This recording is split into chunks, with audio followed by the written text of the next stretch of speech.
Hey guys, I know I'm a little bit behind, but we are back for Ghost Power Book 2 Ghost. Well, they be saying Ghost when it come on.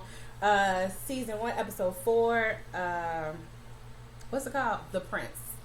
Y'all, I'm coming off of my birthday weekend, so sorry I look a little tad, but it was popping. But anyway, okay, so the episode starts off with Tariq. Oh, don't forget to like, comment, and subscribe. Share the love. Starts off with Tariq on the phone with Monet, Mary J. Blige or whatnot character, and she breaking down the rules. She's telling him rule number one, this, blah, blah, blah. It was like 3 rules and something about money and all that. About the drug rules because, they're officially working together. This episode was all about the freakingness, thottery, all types of, it was some revelations in this. And it was some kind of corny writing in this episode too. It's like, okay, now y'all could have wrote this a little bit better than that, but I digress. They got renewed for a second season, so congratulations on that. Power. So yeah, and again, it's still so weird to me that no one's saying nothing about, Tariq and Ghost and like who his father was from the streets. Like, nope, like it's weird that it's written like this because they just thinking he's some punk boy or he's a preppy or bougie and all that. Like, okay, Ghost covered his tracks, but after he died, all the shit just came out about him. So why are they just acting like Ghost wasn't like running the streets or something like that? It was, they running whatever they running, but he was from over there by Queens Child Project. It still seems off to me in the writing. I'm just saying I wish it was a little bit cleaner and explained a little bit more. But anyway, so from there he's on his way talking to go talk to Stern, and we see him go talk to Stern. Stern is not who he goes in to see. He goes to see Stern's little boy toy. We see Stern got remarried, because he did his wife extra bogus in Power. He's remarried and whatnot. And to some little, I don't know, little dude, but he's something else. And Tariq was like, I'm supposed to be meeting with Stern. He's like, well, I want to make sure that I know all of my husband's, where he's spending his time and money and all this and stuff. I'm like, really? He lets you deal with this? I'm sure he only lets you deal with these little low level shit because Tariq ain't nothing big. Okay, so Tariq says that he wants to open up this tutoring thing or whatnot. He's like, oh, okay, yeah, tutoring, and then dude automatically thinks of it as like, oh yeah, writing papers for. He's like, no, I'm not writing papers.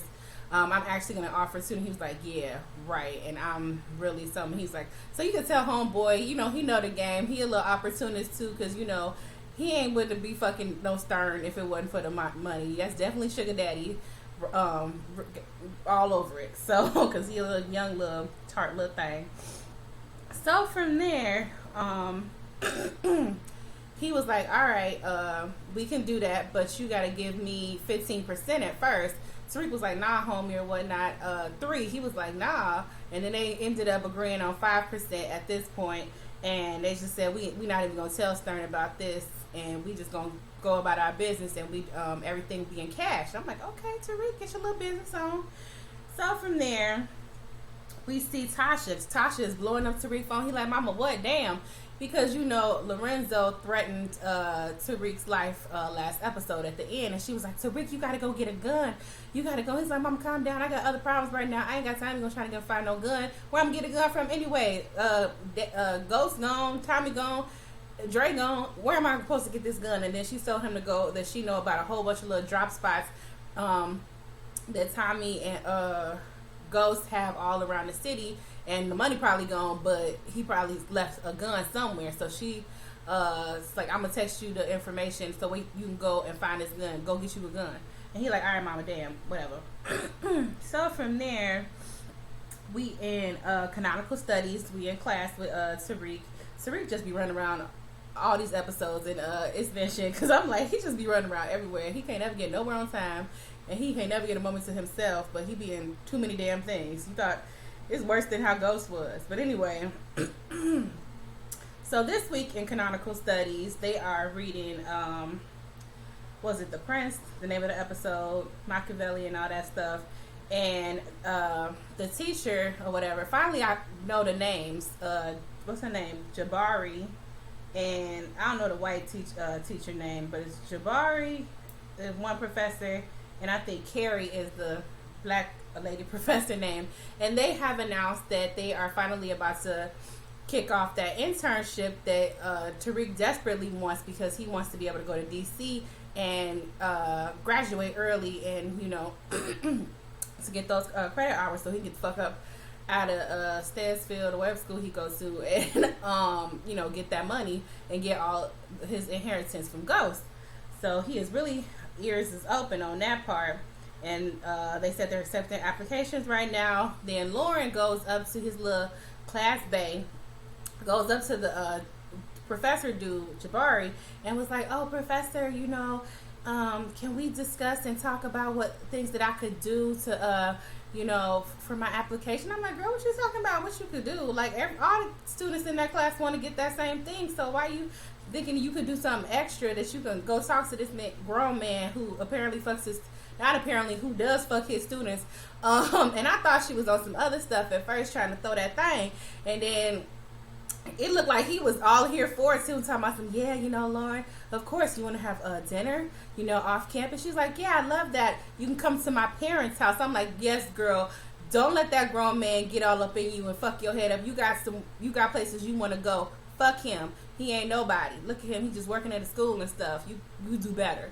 So he was shut down on that, and you could see that Carrie, the other professor lady, she was peeping game too. I was like, "Ugh, he is a scumbag." And I'm like, "Girl, why you be so thirsty and so in love with him if he's just a total dirtbag?" So apparently he has to be one of them in the sex addicts as well, because he just be too thirsty, and her ass be thirsty too. But anyway, for him though, he look like he be thirsty for everybody.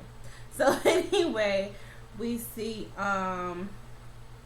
Mary and Monet and Kane, they're going to try to finish handling that GTG situation that they've been dealing with since last episode, when Kane had to step in and defend Drew and all that.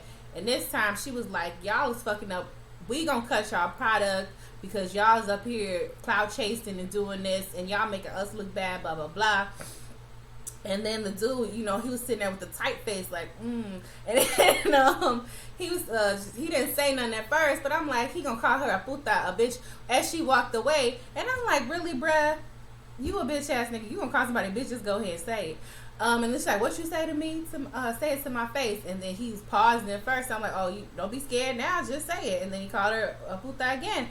And then Kane just went whop, whop, whop, and beat his ass. I'm like, "Damn, your whole crew, it's just him and Mary. You could have shot them down. Y'all some scary bitches." But I mean, I know the repercussions of shooting them because of what, quote unquote, Lorenzo is in the streets. I'm like, that nigga in jail too.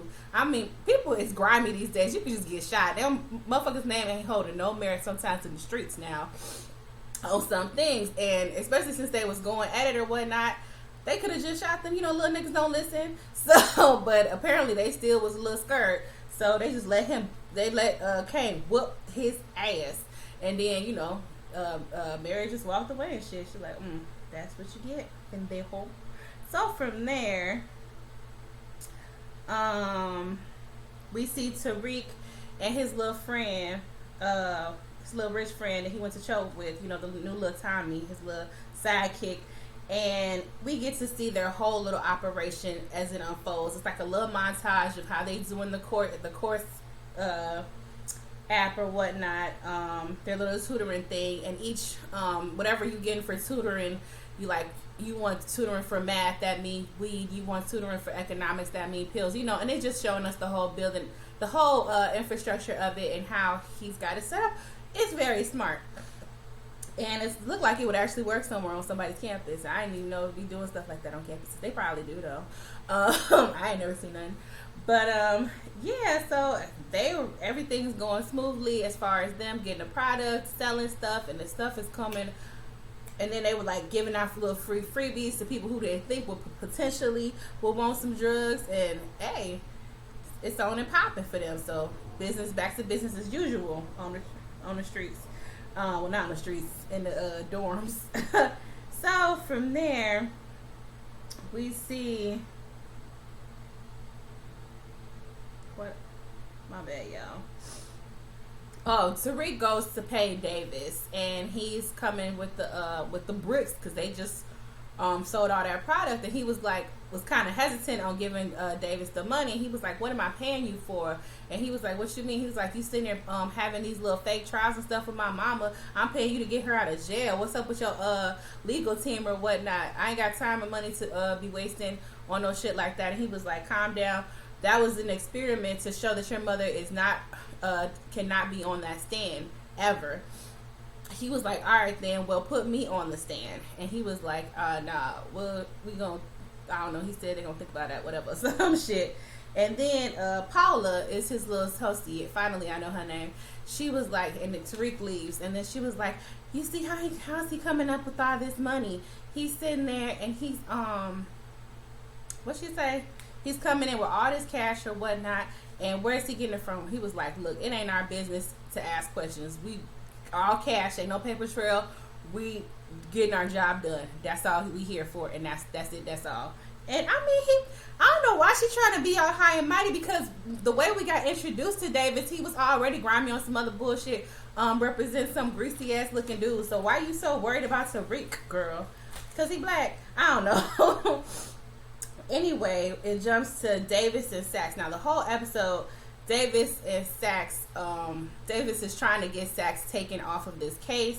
Saxe is the district attorney right now, and he, Davis brings up to the judge's attention, like, look, Saxe has a personal vendetta against Tasha St. Patrick and her whole family. He goes in and tells, the past shit about how he was stalking Tariq, threatening Tasha, threatening him with charges and all this. And then the judge was like, "I hope this is not true." And he was like, "Oh, I was just being zealous and blah, blah, blah." And then she was like, all this other stuff. And then she was like, nah, she gonna go ahead and allow for him to have, Davis to have witnesses.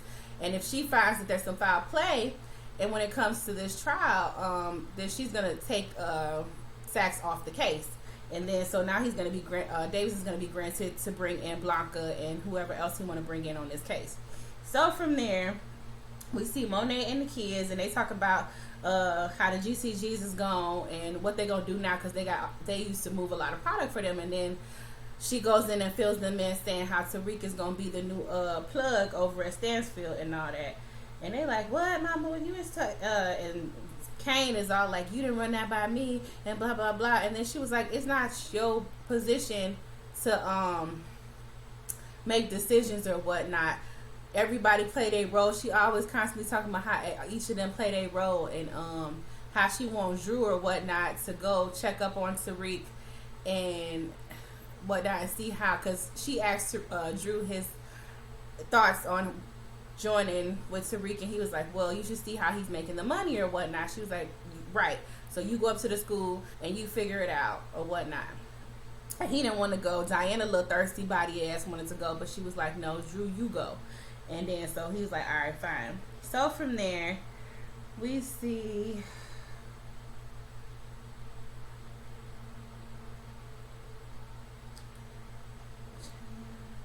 okay, so then Drew pops up on Tariq, and then Tariq was like, "Man, what you want?" And then he also sees the little white boy, Tariq's roommate slash business partner, and he was like, "Well, I'm about to go to class or whatever, so tell your mom that I'm busy or whatnot while she's trying to come up here and spy on me." And he like, "Nah, I'm gonna be going around with you wherever you going, homie." And he was like, "All right, fine." So then, now I've said it since the beginning. I seen the Drew character. He just seemed a little something, okay? And I knew I was right. So they go to the art class, and Tariq said he's his friend or whatnot. So the art teacher was like, "Oh yes, just come in, y'all, and explore and find somebody you don't know and work with them." So he immediately went off to some little chocolate dude who apparently is on the basketball team, but I could tell they was giving each other the same energy. I was like, "See, I knew. I ain't crazy." I was just sitting there like, I don't want to be saying, I mean, not something wrong with him being gay, but I was like, he was just giving me that vibe the entire time. I mean, he had the little look, y'all. He had the look. Okay, so And then this basketball player was giving that same look, and then he's sitting there drawing him and stuff or whatnot. So he was all taken up in him and wasn't paying no mind to Tariq after that point. So from there, Saxe is trying to figure out he's trying to follow the paper trail. How is Tariq affording Davis? That's what he's trying to figure out at this point. So he's in his office trying to call John Makawat and all that. And he's trying to figure out how's he affording this. So he go and talk to the other dude who's heading off the investigation with him, Donovan's old dude or whatnot. And dude better stay the fuck away from Saxe. Like, he's sitting there working. He saw what the fuck happened to Donovan, and you see how Saxe is still trying to do some dirty shit because he said he wanted to see how Tariq was getting the money and we could put a tail on him. He was like, he trying to put a tail on a minor. He was like, I mean, he only a minor for a little bit. I mean, we just trying to figure out. He was like, I told you that we got to do this by the book. And as that's going on, after dude leave, Saxe is like, I got to figure out a way to find out more information on Tariq St. Patrick. And lo and behold, all of a sudden, some random ass little pink haired girl come in with the police, and he's like, I'm thinking like, who the fuck is this? And he's like, oh my God, Riley, what'd you do now? So it's his little niece, and I'm like, oh, that must be really convenient that he has a teenage niece or whatnot who can all of a sudden come in and be somebody to come into the to school or whatnot to go try to spy up on Tariq. So that's pretty much what he gonna put into play. And I'm like, okay, y'all, let's get a little bit better and a little bit tighter with this writing, but I'm gonna let y'all slide. Y'all still a little new. But anyway, from there, what else happened? We finally get to we get to the part where Drew is in the art thing, and he just all in love drawing this basketball player dude, and Tariq notices that, so he slips the fuck out, and Drew loses him because he ain't paying no attention to Tariq at that point no more after that.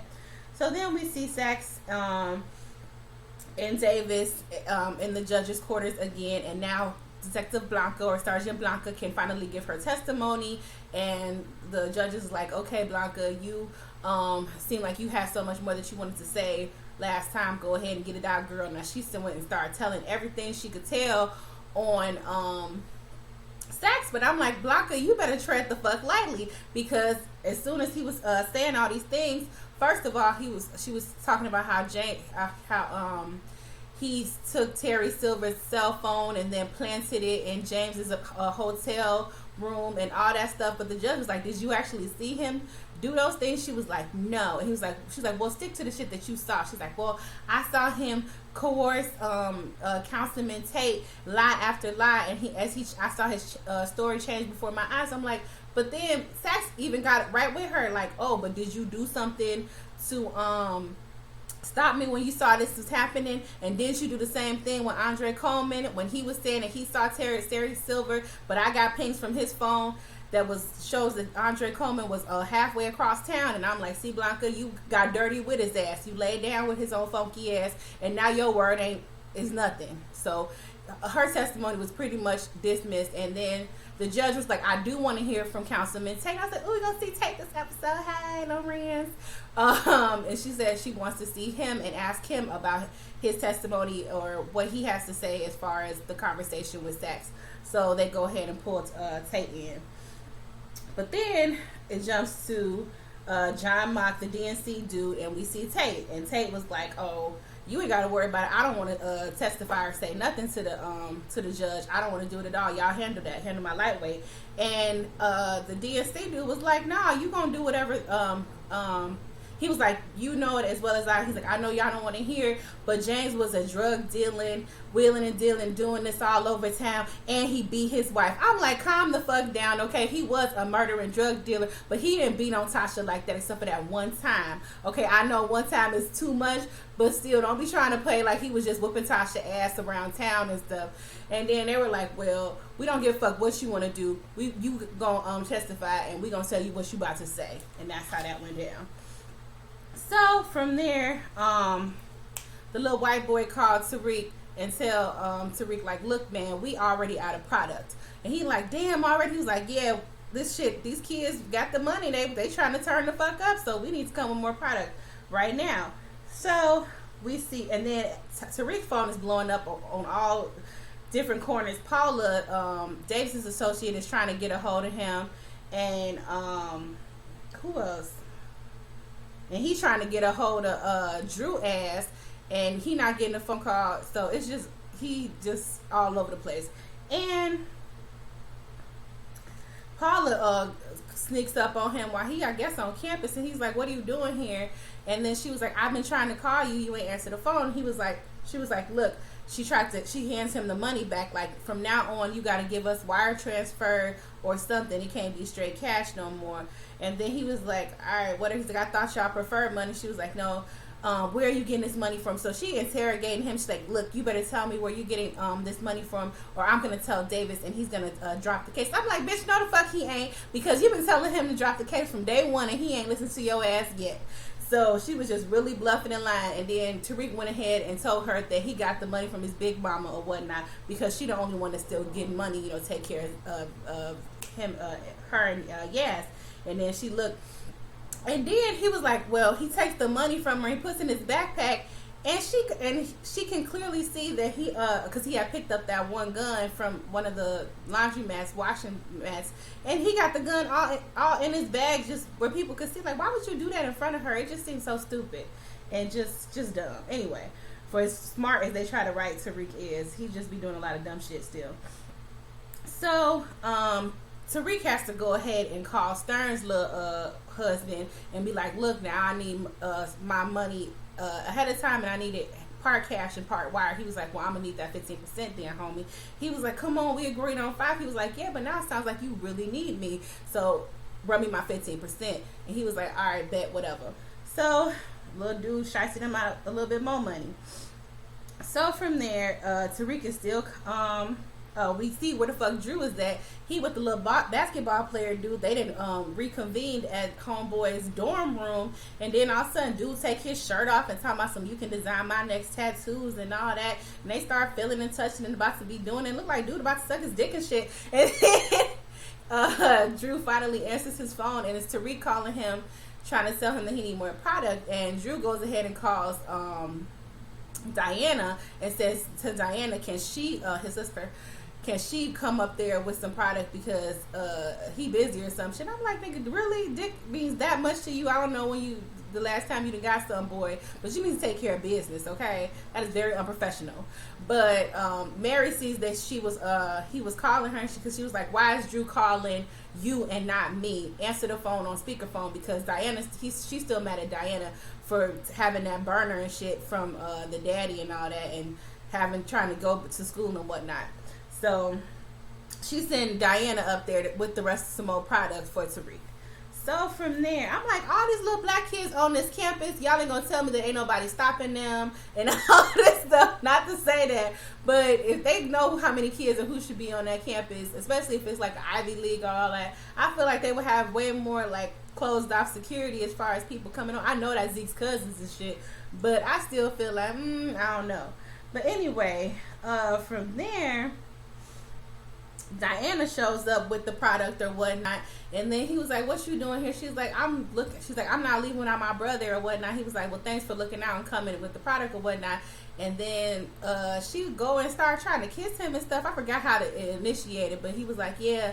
No, she was like, "Oh, Zeke told me that you wanted to ask my mama to date me or whatnot." I'm like, "Yeah, girl, date you, not like fuck you in his dorm room. You don't want to go nowhere. Have some goals and stuff." Like, you have some respect for yourself. Don't just be sitting there throwing it. I mean, I don't think she was trying to fuck him. I don't know. Her brother was over there fucking somebody else. You just never know. But I mean, I know it's college and everybody be fucking because we horny and all that stuff. But dang. But anyway, like, as they started kissing, Drew come knock on the door, and he like, "What's going on in here?" I'm like, "Nigga, I know you ain't talking as much as whatever you was doing over there with that little basketball player, boo. You better shut the fuck up and mind your business, because she has to come and take care of your shit because you weren't doing what you were supposed to do." So anyway, from there,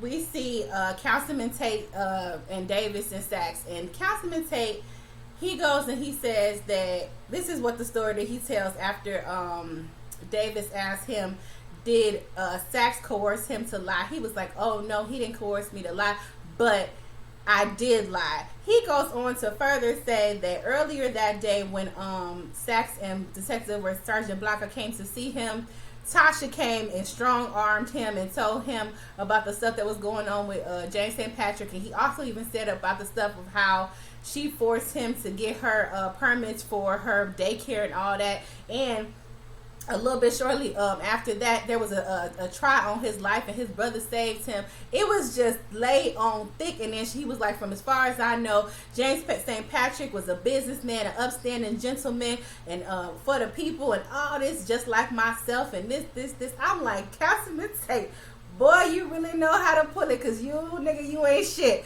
So he just, and then David's just looking like, this nigga is just a lion, and Sachs' old weasel snake ass is just getting out of it. I'm like, oh no, Sachs, you gonna have to die in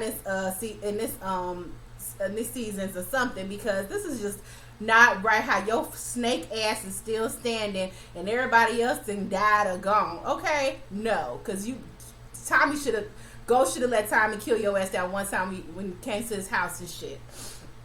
Tommy just should have killed you a long time because he was itching and I was wanting him to.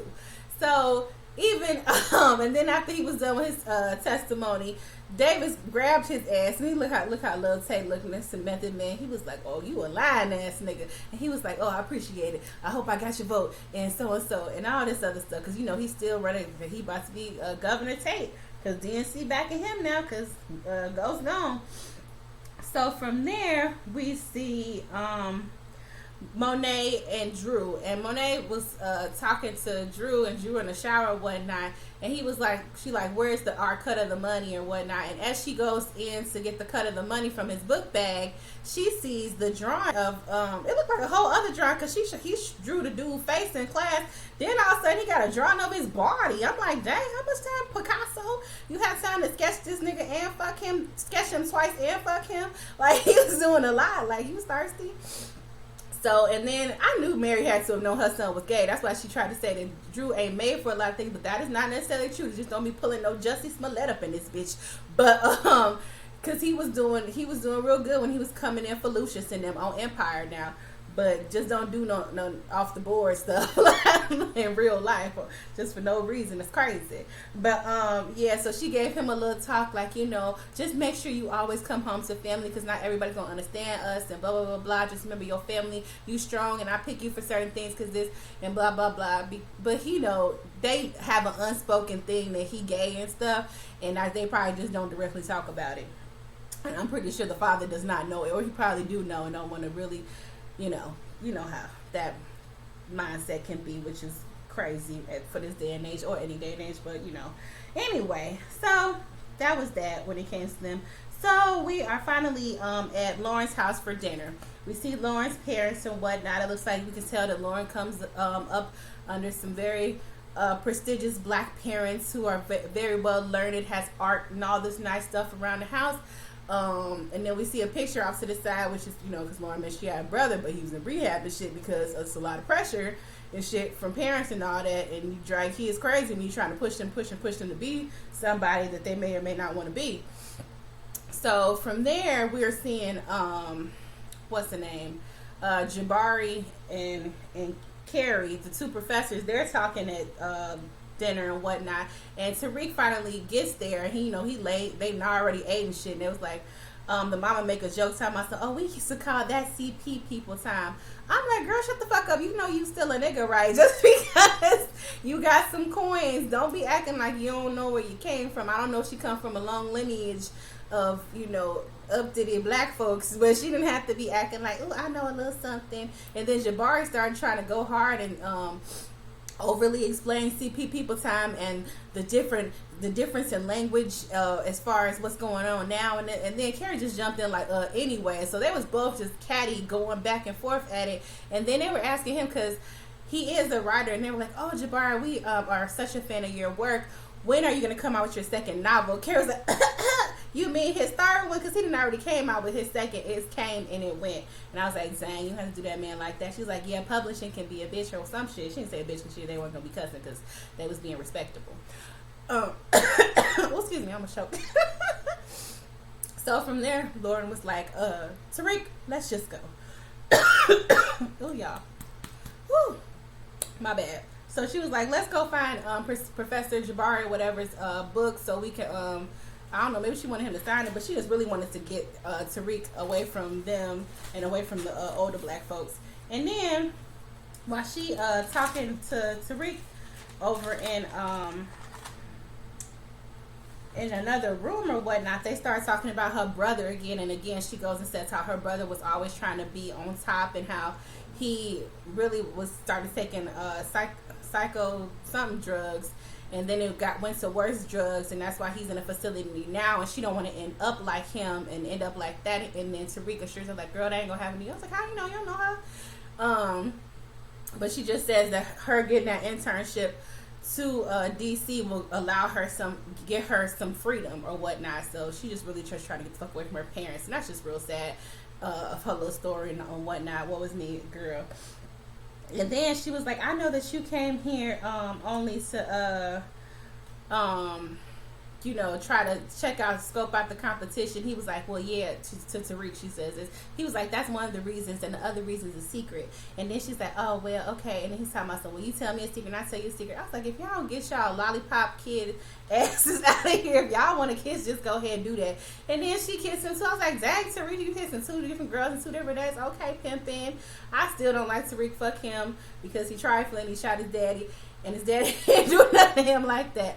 But whatever, I guess this is all we got now. This is all we got. So they did their little kiss, and then all of a sudden, while they kissing, all of a sudden they like, Lauren, get down here. And then Lauren's boyfriend is there, and he looked a little sus to me too. I don't know, maybe he's just a little too real preppy and whatnot. He ain't got to be gay, but he probably just real, preppy and stuff. And he was like, oh, hi, Mr. and Mrs. So-and-so, so-and-so. He had flowers and stuff. I'm like, technically his ass is late too, but I guess he was being late because the mother called him. He's like, yeah, I wanted to meet your professors and some other whatever, because I heard that you were trying to go for the scholarship and blah blah blah, because he's over in DC too, her boyfriend. But it seemed like she ain't all into him. Seems like she just with what her parents want her to be with or whatnot. And then it jumps from there. We go to the party. The party, just a college party or whatnot, where Riley is supposed to be doing this little intel on Tariq. And he told her, do not approach Tariq directly, just scope him out, and I just want to see who he be hanging out with. She's like, okay, what does this little dumb heifer do? Immediately she walks up to him like, oh, you have a dark energy to you, blah blah blah blah blah. I'm like, bitch, please go on about your business. And he was like, she's like, did anybody ever tell you that? He was like, nah. He walked the fuck away from her. I would did the same thing. Like, bitch, I don't know you, get out my face. And she looked very unfamiliar. Even the white boy, but he was kind of smitten with her, and I guess pink hair. So they started getting to talking, her and the new little Tommy little boy. And from there excuse me, Tariq, he still has competition of this other dude who whatever, the one he got Epiphany come and do a little stripper thing and he's wanted to get rid of him once and for all, because it all circles around to the book he was just reading about, eliminate your competition so they don't come trying to storm your castle and all that shit. So what he does is he tells one of the frat dudes that Skid Mark or little Tommy, I can't remember that boy's name, that he's one that got pills or whatnot. And they were like, what? Hell no. And they told the other drug dealer dude, and the drug dealer dude like, I knew it was you. I knew you was on some. He's like, what the fuck are you talking about, dude? And then I thought dude was gonna whoop his ass, but the little new Tommy probably got some Tommy in him after all, because he whooped dude's ass. And I was like, oh shit, okay, you got hands. You a little goofy acting, but you do got hands. All right, I'll give you your props. And then he was beating him down, and then he was smiling over to the Sax's little niece and stuff. And then while she doing that, Custom Nikki ass taking pictures and getting Tariq in the background, because he orchestrated that whole thing or whatnot. I was like, don't trust him, pink toe. But anyway, so from there, what else happened? Oh, then all of a sudden we see Paula, and she getting in there with somebody, and somebody was going down on her. I'm like, who's she fucking? And y'all, I really should have known that, because the way that they interact in the workplace. So she fucking Method Man, aka Davis, and they getting it in or whatnot. And I was like, just stop fucking and shitting where you eat and all that stuff. But hey, that's their business or whatnot. And then she was talking about how and we saw his booty and stuff. I was like, oh my goodness. And they was doing it. He had this grown man doing it. But she sees that the wire transfer because Stern's little husband sent the wire transfer to Davis's company, law firm or whatnot, and then she was like, "Oh, now we got the wire transfer through just for Tariq St. Patrick or whatnot." He was like, "Damn, you still focusing on that? I guess I'm not doing my job in bed right." And she was like, "No, it's not that. It's just like I just clocked a gun on him, and now I'm getting this wire transfer. It's just something up about that little boy." I'm like, "Stay on his business and collect your check and shut the fuck up." But she just still forebodings, I guess. She just was like, it just don't sit well with her, Tariq and all that. And then she goes and hands Davis like, "Oh, don't forget this, his wedding ring, Davis." I'm like, "Oh, bitch, you ain't shit. You a side piece." Because I don't know if they mentioned that if he was married or not. But bitch, you just a side piece, bitch. And you are you married though? But because that look like that's her house and shit, or maybe a hotel. I don't know, because they be having fancy houses that look like hotels too.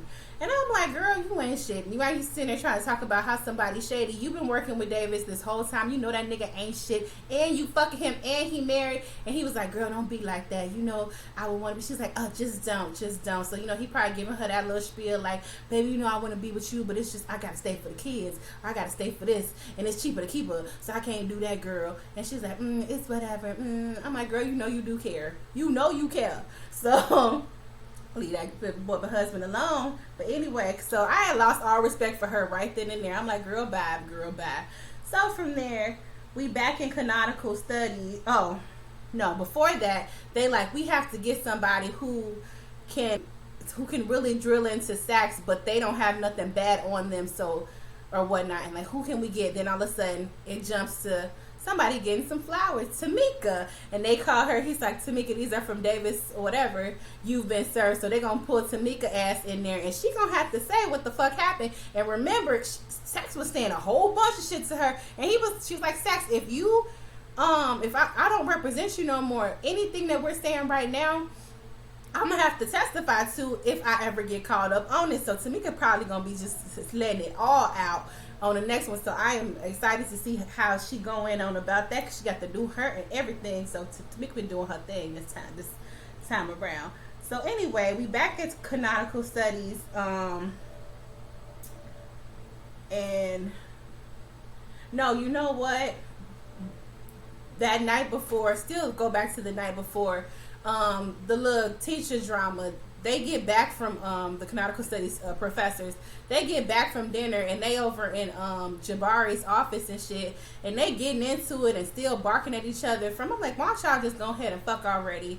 Because all y'all did was argue at the dinner party, and she was pressed because she heard you fucking that girl, and then she's like, "I know you was fucking that one student." And he was like, "Which ones?" And he started naming off girls. I'm like, "Oh, nigga, you nasty." And then he was like, "I know you hate me and all this. Maybe I hate us too, because you want me and all this." And then they get to fucking, and I'm like, bye. It was just whack to me anyway.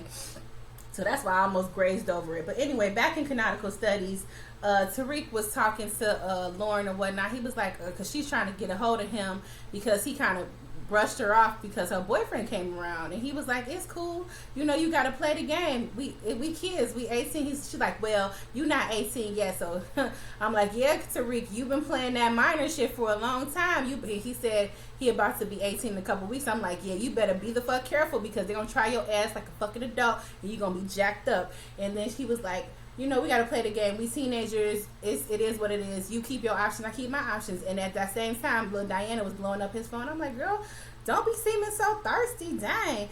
And the learn girl was like, "Oh, who's Diana?" He was like, "Huh." And then it went off from them.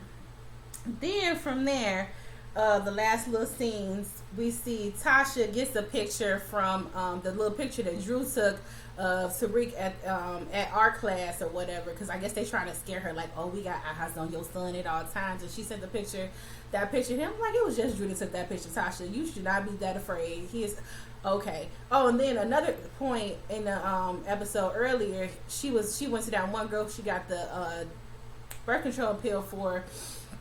and she was trying to ask her like something. I think that other security guard lady is reporting snitching on me or something. And then that girl told her like that sounded like a you problem. And she moved on away. I'm like, Sasha, don't be looking at home, girl. Look at all your surroundings. You just focus on that one Hispanic chick or she black. I don't know. It's that one dude that's sitting there taking pictures of your ass and sending it to Lorenzo dude. So keep your eyes open, girl. Look with your third eye. Just look.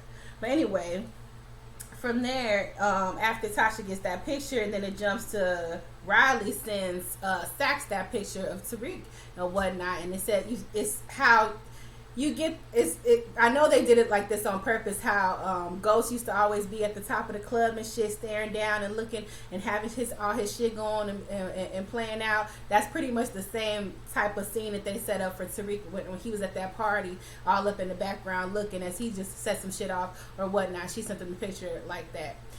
And that was it, y'all. That was Power Season 1, Episode 4 or 5. The Prince. I will see y'all next week. Hopefully on time. It's not that off of time. It just came on last night. But you know, if people get stars, a day ahead, I try to do it a day ahead if I can. Again, thank y'all for watching. I will see y'all later. Love you, love you, love you. Peace. Bye.